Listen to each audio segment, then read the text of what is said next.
Journey అనే పదం గురించి ఎంత చెప్పినా తక్కువే. ఎంతో ఆశతో కుంభమేళాకి టికెట్స్ రిజర్వేషన్ చేయించుకోవాలి అనే ప్రయత్నం విఫలమైంది. అలా అని ఆగిపోలేం కదా. అదే రోజు రాత్రి 9 గంటలకి ట్రైన్ ఉంటే దానికి వెళ్దామని బయలుదేరాం. దాదాపు 1500 కిలోమీటర్లు. ఎన్నో కోట్ల మంది ప్రజలు ముక్తి కోసం వచ్చే ప్రదేశం. మనసులో ఎప్పుడూ లేని సంతోషం మమ్మల్ని ముందుకు నడిపిస్తూ వచ్చింది.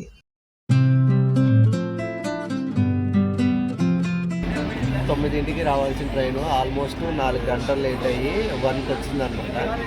సరే 1కి వచ్చింది కదా ఇంకా వెళ్ళిపోవచ్చు అనుకున్నాము. ఇప్పుడు 2 అయింది. ఇప్పుడు కూడా స్టార్ట్ అవుతుందో లేదో తెలియదు. యాక్చువల్గా మా జర్నీ నైట్ 7కి స్టార్ట్ అయింది. అసలు ఎక్కడికి 1 ఇంచ్ కూడా కదలకుండానే ఇక్కడే 6 అవర్స్ అయిపోయింది సికింద్రాబాద్లో. మేమైతే ఇప్పుడు ఫుల్ నిద్ర వచ్చేస్తుంది. ప్రెజెంట్ సిచ్యువేషన్ అలా ఉంది. క్రౌడ్ అయితే తక్కువగానే ఉంది. జనరల్ అయినా సరే మాకైతే సీట్స్ దొరికాయి. ప్రస్తుతానికి ఫ్రీగా ఉంది. కొంచెం ముందుకెళ్తే ఎలా ఉంటుందో తెలియదు.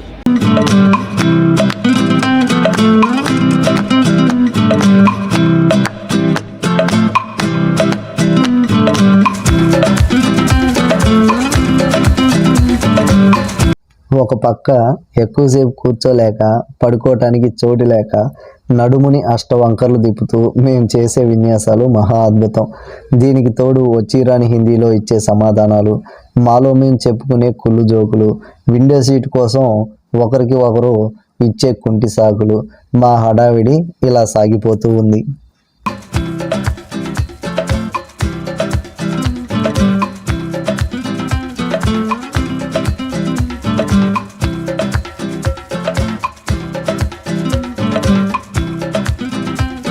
మా గొడవ ఇలా ఉంటే ట్రైన్లో రకరకాల తినే పదార్థాలు అమ్ముతూ చిన్న చిన్న వ్యాపారస్తులు మమ్మల్ని తెగ నోరూరించారనుకోండి. మేము అన్నీ ట్రై చేయలేం కదా, ఏదో కొన్ని అలా. సో ఇప్పుడు ట్రైన్ నాగపూర్ జంక్షన్లో అయితే ఆగింది. ఇది ఎప్పుడో రావాల్సిన ట్రైన్ నాగపూర్ జంక్షన్కి ఇప్పుడైతే వచ్చింది. ఇప్పుడు టైము 2 o'clock అవుతుంది. అది నాగపూర్ జంక్షన్ ఇదనమాట. ఇక్కడ మేము జంక్షన్ చాలా పెద్దగా ఉంటుంది. కొంచెం సేపు ట్రైన్ ఆపుతాడు అని చెప్పి అనుకున్నాం, కానీ స్టేషన్ పెద్ద స్టేషనే కాదు, అంత పెద్ద స్టేషన్ కాదు, కానీ ట్రైన్ కూడా ఆగదు. ఒక 5 minutes మాత్రం ఆగుతుందంట. జర్నీలో మనకి చూడగలిగే మనసు ఉండాలి, కానీ ప్రతి చోట ఒక కొత్త కథ కనిపిస్తుంది. మనకి పరిచయం అయ్యే ప్రతి వ్యక్తి సరికొత్తగా కనిపిస్తాడు. కేవలం ఒక ట్రైన్ బోగీలో తనకి కూర్చోవటానికి చోటు లేకపోయినా తన శరీరాన్ని ఒడిగా మలచి చంటి బిడ్డను నిద్రపుచ్చే తల్లి, పగలంతా చెమటోడ్చి కష్టపడి తన కుటుంబం కోసం చిరునవ్వుతో తిరిగి వెళ్ళే తండ్రి, ఎంతో రోజు హాస్టల్లో గడిపి అమ్మ చేతికి వంటకు దూరమై ఇంటికి వెళ్ళగానే తమ కోసం ఏమి వండుతుందా అని ఆలోచిస్తూ ప్రయాణించే యువత. అబ్బో, ఒకటా రెండా, మనిషి మనిషికి, మనసు మనసుకి ఎన్నో కథలు.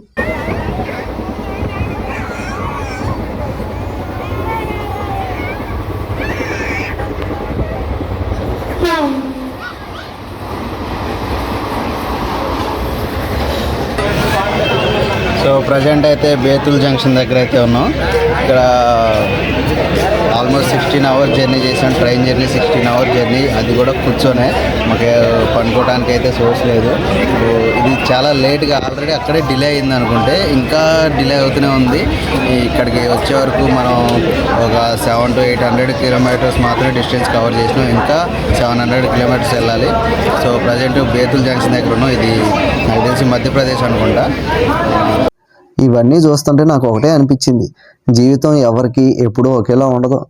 మేము ఇలా ఈరోజు జనరల్ బోగీలో కుంభమేళా వెళ్తామని ముందే తెలుసుంటే రిజర్వేషన్ కోసం అనవసరంగా టైం వేస్ట్ చేసేవాళ్ళం కాదుగా. కానీ ఒకటి మాత్రం అర్థమైంది, ఎప్పుడు ఎవరికి ఏది ఎలా జరగాలో అలానే అవుతుంది. ఎన్ని ప్లాన్స్ వేసినా శివుడు ఆజ్ఞ కూడా ఉండాలిగా. శివుడు ఆజ్ఞ లేనిదే చేయమైనా కుట్టదంటారు. కానీ మన ప్రయత్నం కూడా ఉండాలిగా, ఎంతైనా మనుషులు.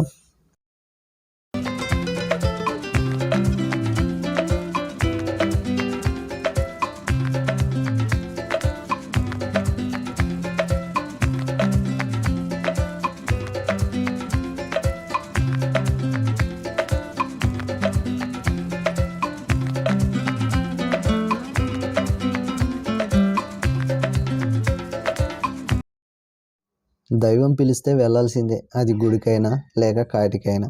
మనం ఎప్పుడు పుట్టాలి, ఎవరికి పుట్టాలి అనే విషయాలు మన చేతుల్లో ఉండవు. కానీ పుట్టిన తర్వాత ఎన్ని మనసులు గెలుచుకుంటాం అని మన చేతుల్లోనే ఉంటుంది. మనం ఎవరితో మాట్లాడినా మనం డబ్బు, హోదా, పరపతి పరిచయం చేయొచ్చు. లేదా ప్రేమతో మాట్లాడి ఒక చిన్న చిరునవ్వు నవ్వి ఆ సమయాన్ని చిన్న జ్ఞాపకంగా మలుచుకోవచ్చు. మనం మనుషులం, నిత్యం మంచి మార్గంలో నడవలేకపోవచ్చు. కానీ మంచి చెడు తేడాన్ని అర్థం చేసుకొని మంచి వైపు మాత్రమే మన మనసులో ఉండేలా శక్తినివ్వమని దైవాన్ని కోరుకోవచ్చు.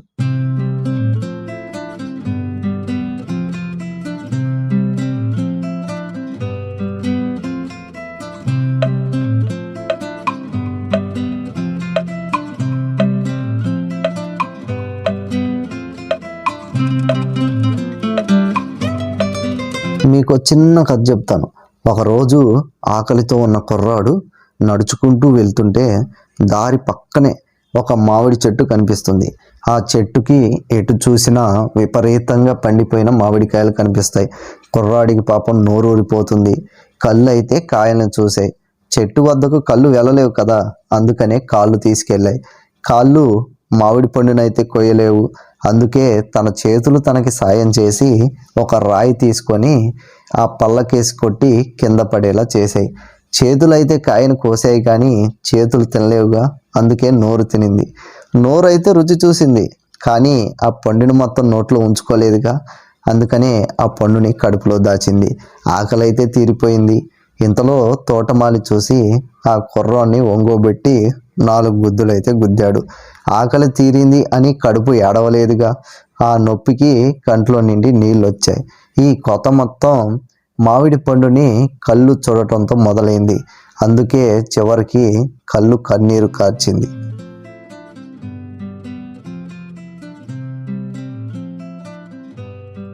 ఇప్పుడు విన్న కథలాగే మన జీవితాలు కూడా. క్షణకాలం సుఖం కోసం తప్పులు చేసేవాళ్ళు ఎంతోమంది. మనసు, ఆలోచనలు అదుపులో లేనప్పుడు ఒక మనిషి తను చేసేది మంచో చెడో కూడా తను గ్రహించలేడు. అలాంటిది కోరికలను జయించి నిత్యం దైవారాధనలో ఉండే సాధువుల్ని ఆదర్శంగా తీసుకుంటే మనం తెలిసి తెలియకుండా చేసే ఎన్నో తప్పులు ఆగిపోతాయి. మనం కూడా మనలో ఉన్న చెడుని కొంచెం కొంచెం తొలగిస్తే మన జీవితం కూడా ప్రశాంతంగా సాగిపోతుంది.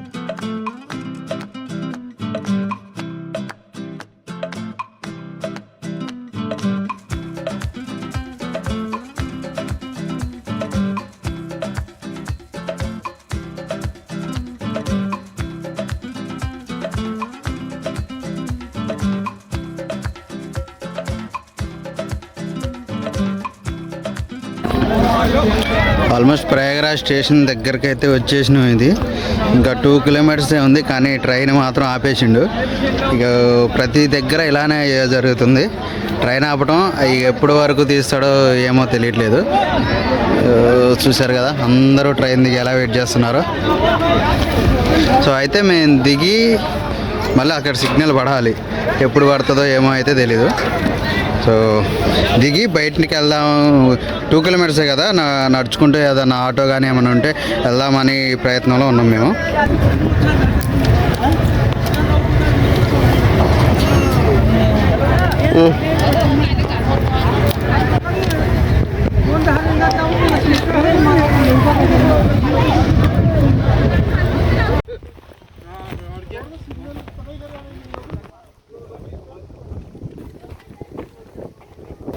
ఇప్పుడే టీ తాగడం ఫినిష్ అయిపోయింది. ఇక్కడ నుంచి కాలినడకన మనం ఇప్పుడు మన త్రివేణి సంగమంకి అయితే బయలుదేరాం. ఇక్కడ ఎంతమంది ట్రైన్ దిగి మాతో పాటు నడుచుకుంటూ వచ్చారో చూపిస్తాం.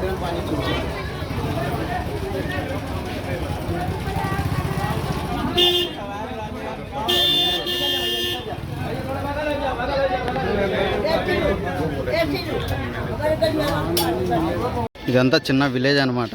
ఇక్కడ నుంచి ఈ రోజు నుంచో 2 డేస్ నుంచో కానీ వెహికల్స్ పూర్తిగా ఎవ్రీ వెహికల్ క్లోజ్ చేశారు. అసలు వెళ్ళటానికి ఆప్షనే లేదు, ఆటోలు కానీ ఓన్ వెహికల్స్ కానీ. అందుకని స్టేషన్ దగ్గర నుంచి అందరూ నడుచుకుంటూ వెళ్తున్నారు. చూస్తున్నారు కదా, ప్రతి ఒక్కళ్ళు కూడా నడుచుకుంటే పోవాలి. సో ఇక్కడ నుంచి 10 కిలోమీటర్లు అయితే చూపిస్తుంది. సో ఈ జర్నీ మామూలుగా సాగట్లేదు మేము స్టార్ట్ అయిన దగ్గర నుంచి.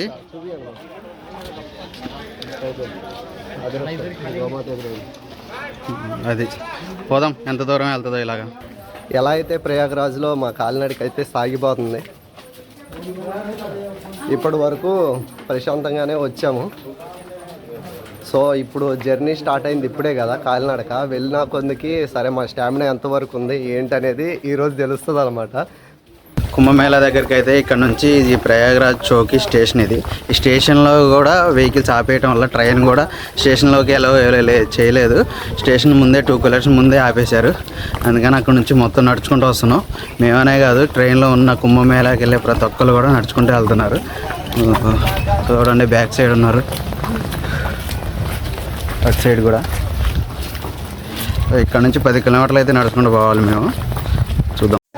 టోటల్గా ప్రయాగరాజ్కి మన జర్నీ అయితే దాదాపు 36 గంటలు పట్టింది. మనం 25వ తారీఖు నైట్ 9ంటికి బయలుదేరాల్సిన ట్రైను ఎప్పుడు మనకి స్టేషన్లో పెట్టింది 1ంటికి పెట్టారు. బయలుదేరింది మాత్రం 2:30కి బయలుదేరింది. మేము ప్రయాగరాజ్కి వచ్చేసరికి 27th, ఇది ఆఫ్టర్నూన్ అన్నట్టు. ఆఫ్టర్నూన్ 2:30 అయిపోయింది. సరే ఇప్పటికైనా స్టేషన్కి వెళ్తుందా అంటే స్టేషన్ 2 కిలోమీటర్స్ ఉందనంగా ఆపేశారు. ఇప్పుడు మనకి వీడియోలో కనిపిస్తుంది కదా, ఇదంతా ప్రయాగ్రాజ్లో విలేజ్ అన్నట్టు. ఇక ఈ విలేజ్లో మేము సరదాగా అంతా చూసుకుంటూ వెళ్ళిపోతున్నాం. 10 కిలోమీటర్స్ ఉందంట త్రివేణి సంఘం. ఇప్పుడే స్టార్ట్ అయ్యాం కదా, మేము ఎంతవరకు నడుస్తాము, మా వల్ల అవుతుందా కాదా ఇవన్నీ అంత పెద్ద క్లారిటీ లేదు. లేదా కొంత దూరం నడిచిన తర్వాత ఏదన్నా వెహికల్ దొరుకుతుందేమో చూడాలి. ప్రస్తుతానికి ఈ విలేజ్లో రోడ్లు అయితే ఇలా ఉన్నాయి అన్నట్టు. ఇదేనమాట స్టేషను. కానీ స్టేషన్ రావడానికి ఏమీ అవైలబుల్ లేదు. చూసారా స్టేషన్ కూడా ఎంత ఖాళీగా కనిపిస్తుందో. అందరూ అటు నడుచుకుంటూ వస్తున్నారు, చూస్తున్నారు కదా. అటు అందరూ లగేజ్లో నెత్తి మీద పెట్టుకొని ఎలా నడుచుకుంటూ వస్తున్నారు. ఒక్కళ్ళే కాదు, చాలామంది ఉన్నారు ఇటు. Hi hi hi hi hi. So మనకి హాయ్ చెప్పుకుంటూ వెళ్తున్నారు. ఏమో మనకి హిందీ రాదు, ఎవరెవరో ఏదో హాయ్ హాయ్ హాయ్ మనకి. సో చూస్తున్నారు కదా ఎలా వస్తున్నారు. ఒక్కొక్కరు ఒక్కలా మాట్లాడుతున్నారు, మనకేమి హిందీ రాదు, అదే పెద్ద బాధ. అది కొన్ని తల మీద పెట్టుకొని ఇక్కడ చాలామంది కూర్చొని వాళ్ళు తెచ్చుకున్న స్నాక్స్ ఏవైతే ఉన్నాయో అవన్నీ తినుకుంటూ కూర్చున్నారు. కూర్చొని ప్రశాంతంగా ఇక్కడ నుంచి 10 కిలోమీటర్స్ ఉంది కదా, మళ్ళీ నడక మొదలు పెడతారు వాళ్ళు మనలాగే. వెహికల్స్ అయితే అసలు అవైలబుల్ లేవు ఇక్కడ. పిండి వంటలు అసలు అదిరిపోతున్నారు ఇక్కడ. మనకు కూడా పెడతారేమో, కూర్చుందామా?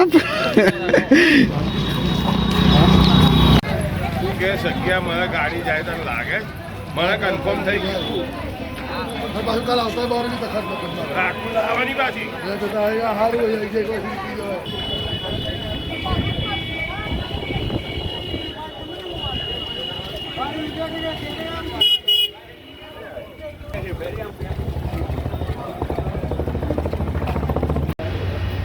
आए पुल्ला वाली चाय पिए एक चाय पिए आपको चाय कितने मिलेगी. ఉత్తరప్రదేశ్లో ప్రయాగరాజ్ కుంభమేళా ఉన్నాం కదా, ఇక్కడ చూడండి సెలూన్ షాపులు ఎట్లా ఉన్నాయో. కటింగ్ షాపులు రోడ్డు పక్కనే ఉన్నాయి. వంశీగాడు ఏదో మాట్లాడుతున్నాడు. ఎంతంట కటింగ్కి? కటింగ్ అడగలేదురా, సంఘంకి ఎంత దూరం అని అడిగా. 4 కిలోమీటర్స్ అని చెప్పారు. సో మన సైడ్ బాగా ఫుల్గా డెకరేట్ చేసి పెట్టేస్తారు కదా ఈ కటింగ్ షాప్ అనేది. ఇక్కడ చూడండి ఎంత నార్మల్గా ఉందో, చాలా సింపుల్గా ఉంది. చాలా సింపుల్గా ఉంది. వాళ్ళకున్న దాంట్లో చాలా ప్రశాంతంగా చేసుకుంటున్నారు.